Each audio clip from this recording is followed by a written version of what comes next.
Pessoal, continuando aqui agora, vou estar falando sobre o período japonês reconhecido como Era Meiji, que também é um advento dessa influência imperialista que eu até mencionei, a arma de fogo, um principal dos inimigos aí durante essa revolução modernizadora que passou o Japão. Pessoal, tem um filme chamado O Último Samurai, que mostra um pouquinho desse imperialismo sobre a cultura japonesa e forçar essa industrialização. Tem em mente que é um filme, que é obviamente uma obra de ficção, porém tem muitos pontos ali que vai a nossa observação. Então outra obra que eu posso citar é um mangá chamado Rurouni Kenshin, que é um mangá bem popular e também conhecido por abordar aí esse período histórico na seu enredo, ok? Então fica aí duas dicas. Mas, novamente, eu já falei um pouquinho disso, mas eu vou passar novamente aqui, que o que foi, né?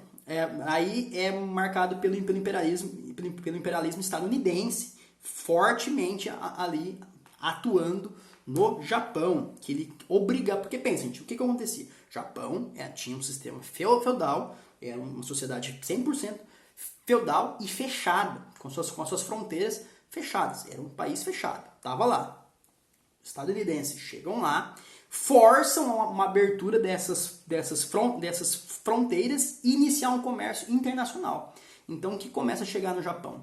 Arma, né? Começa a chegar arma, tecnologia, pensa que estão num momento feudal, então qualquer coisa ocidental e externa tinha muita tecnologia aí que eles não tinham tido acesso, e principalmente uma coisinha chamada industrialização. Então, no período de 50 anos, o Japão passaria por essa modernização e se transformar em uma potência mundial industrializada. Então, vamos pensar. Por que os States chegam na porta do Japão e falam, molecada, abre os portão, vamos fazer indústria?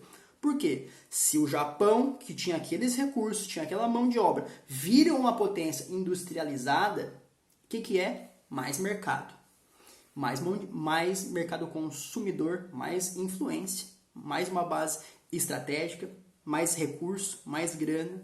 Então, olha da onde que vem o interesse em forçar essa abertura não somente das fronteiras, essa abertura simbólica das fronteiras, mas abrir principalmente o Japão para o comércio internacional, que até então era um comércio interno e vivia, de certa forma, isolado do mundo ocidental. Então, o que acontece é que o próprio imperador diversos emissários dos Estados Unidos vão até o Japão para convencer o imperador que essa era a mudança do futuro, é para onde o Japão deveria rumar, e que acontece um ataque direto à cultura japonesa nesse momento, e o imperador japonês aprova. O imperador desse momento era o Mutsuhito, e ele decidiu chamar esse governo de Meiji, que significa governo iluminado. Então, o próprio imperador estava conivente e achava que esse era o caminho que o Japão deveria trilhar. Então, começa nesse momento uma inserção da cultura ocidental no mundo oriental, né, japonês. Começa a chegar essa influência, começa a chegar essa tecnologia, o que faz diretamente um ataque aos costumes e à cultura dos japoneses até então.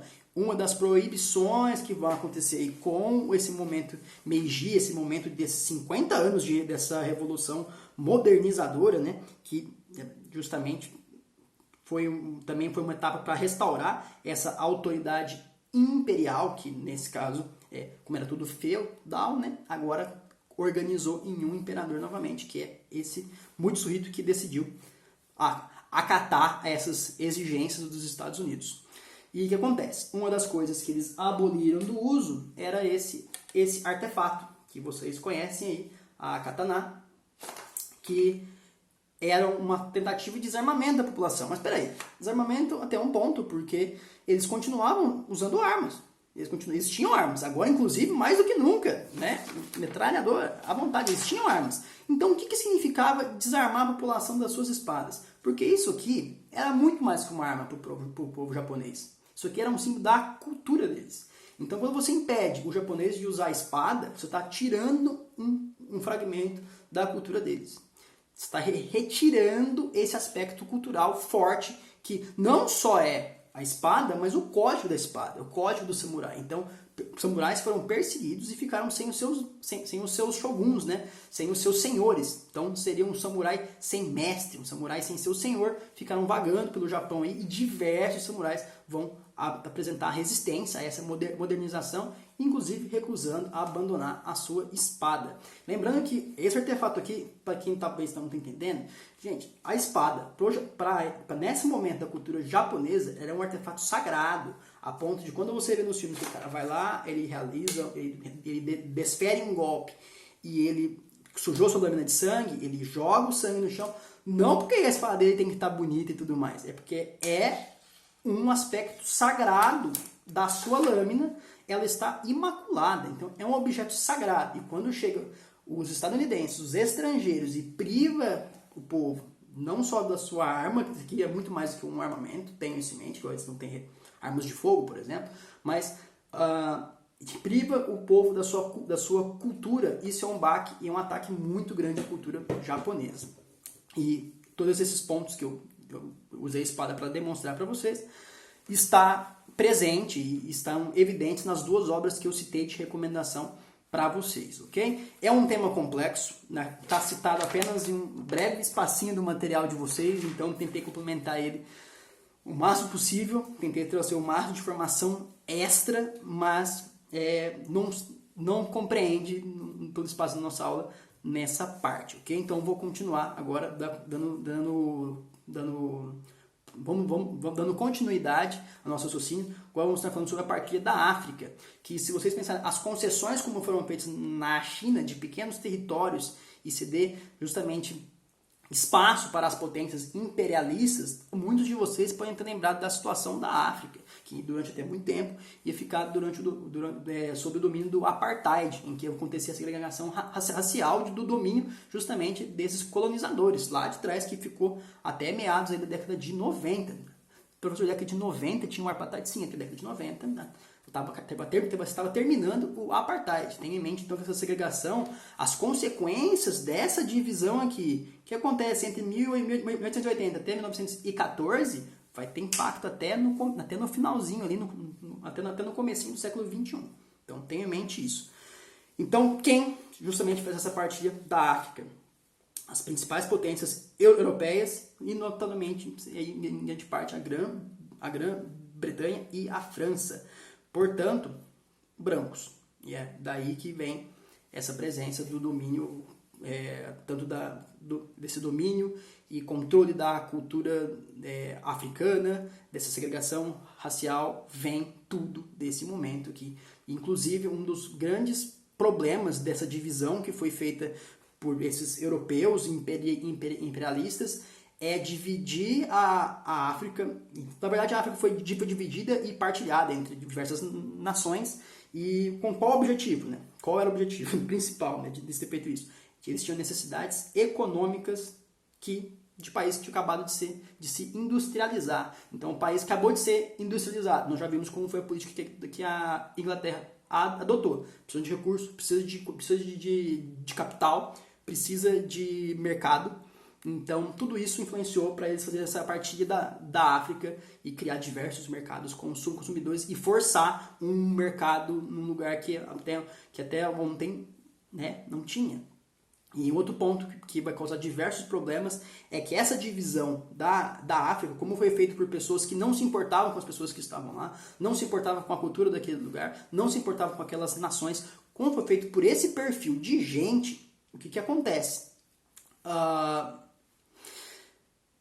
Diversas tribos e pequenos grupos regionais, de diversas culturas dentro da África, e muitas vezes culturas essas que têm rivalidades entre os seus povos foram colocadas em lugares iguais, e no mesmo lugar, no mesmo estado, na mesma província. O que aconteceu, inclusive, fica a recomendação de um filme, o Hotel Ruanda, que é um filme clássico, é um filme muito pesado, em que justamente esses grupos rivais descobrem, através de uma documentação, de a qual etnia e cultura pertencia aquelas pessoas, e esse grupo rival começa a perseguir e assassinar as pessoas na África. Então é bem chocante o filme, e justamente é uma consequência direta dessa divisão feita por pessoas que não se importavam com as diferenças culturais de cada um dos povos presentes na África. Ok? Tenham isso em mente.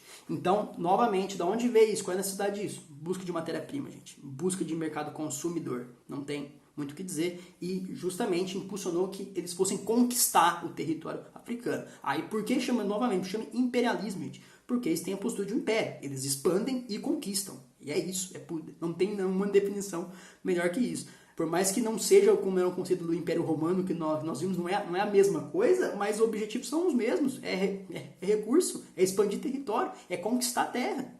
Então, pontos estratégicos de batalha e tudo mais. Então, temos diversas consequências aí disso até hoje. Inclusive, o racismo reforçado por essa segregação racial que aconteceu na África, ok?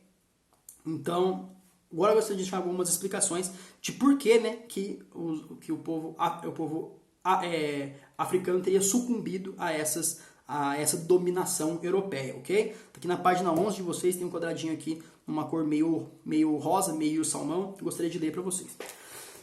Enquanto os europeus usavam metralhadoras, canhões, no começo do século XX, até aviões, os africanos lutavam com lanças ou armas de fogo obsoletas. Os aparatos de comunicação usados pelos europeus lhe davam vantagens em relação aos africanos que não tinham desenvolvimento tecnológico nessa área. Os progressos da medicina, de um modo especial, descoberto do emprego profilático do quinino contra a malária, haviam diminuído o temor dos europeus em relação à África e das suas doenças, né? No caso, a malária. Graças às atividades de missionários e exploradores, os europeus estavam bem informados sobre a África. Olha que sacanagem. Enquanto na Europa, o período de 1871 a 1914 foi uma relativa paz, as nações africanas viram-se envolvidas em sangrentos conflitos. Então, era um povo que, infelizmente, estava aí vivendo diversos conflitos, não tinha essa preparação para lidar com uma invasão e com uma conquista, até porque tinha, como eu disse, diversos povos e culturas, etnias rivais dentro do território africano que davam dificuldade dessa união também, e todo aparato tecnológico, eles infelizmente foram massacrados. Então, eles foram conquistados, gente. Não tem outra palavra para dizer isso. Também dou um destaque de como que isso aconteceu. No finalzinho aqui da página logo embaixo, em 1884, Bismarck, pela Alemanha, e Jules Ferry, pela França, convocaram uma conferência internacional das grandes potências em Berlim para estabelecer as regras básicas para a conquista da África. Então, eles decidiram que tinha um lugar com recurso, com um potencial mercado, potencial matéria-prima, novos consumidores, e um lugar para eles aplicarem esse capital que estava sobrando, e eles simplesmente invadiram e conquistaram. Entraram, mataram gente, instauraram um sistema em que segregava essas pessoas, que faziam segregação racial para com essas pessoas que tinham acabado de conquistar, reforçando aí o racismo e um ataque direto à cultura desses povos. Vocês têm em mente o quão grave é isso, gente? Eu acho que podia parar até algo aqui e a gente pensar o resto em outro momento, porque só isso aqui tem muita coisa para vocês pensarem na cabeça de vocês. Mas, pessoal, então é isso. Mais uma parte aqui. Eu vou continuar na próxima, ok?